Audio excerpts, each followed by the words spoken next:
Kazakap kaçan yazıyor? İslam.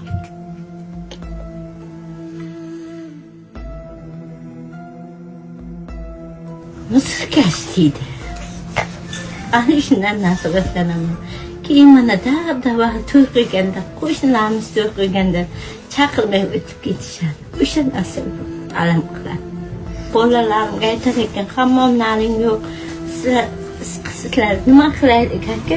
Mana 43 ga kirgan bo'lsam, biror marta oynaga qaragan inson emasman. Chunki o'zimdan nafratlanaman. Nega o'zingizdan nafratlanasiz? Mana shunaqa kasal bo'lganman.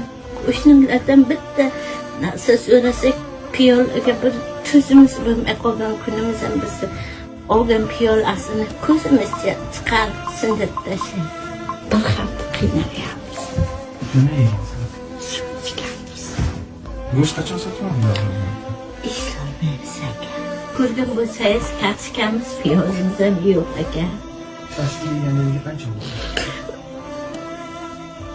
Bir yildan beri armoq qiladi o'qishim. Lekin imkonimiz yetmadi. Bu pensiyada do'konda qarz bo'lib turamiz. Qarzimiz borligi uchun ham kecha ham ovqat qilmagandik. Kartoshkamizni ham do'konga bora olmadik.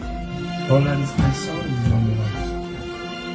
Nima uchun biz sharoitimiz yo'q. Hamma qatori biz ham go'sht yegimiz keladi. Nasas olmayotgandan afsusdan. Akasiga qog'oz qilamiz, kechasiga qo'porib sotib kelamiz. Nega sotdingmi? Akasigaga ketgan. Akangiz surmatarak bo'lgan qilar. Ham ruhiy kasallik. Maktab ko'rmagan. Birov bilan urishib qolmasin deb o'zim olib beraman. Shu xasta turmush o'rtog'asi yaxshi ko'rasizmi? Aka, men ham tanimni. Boshimizda erkak bo'lsa bo'ldi. Shuning uchun qavotimda olib beraman. Hayotingizdan rozimisiz? Roziman. Allohga ishonamiz. Bu dunyoda ko'rmagan yaxshilikni u dunyoda ko'ramiz inshaalloh.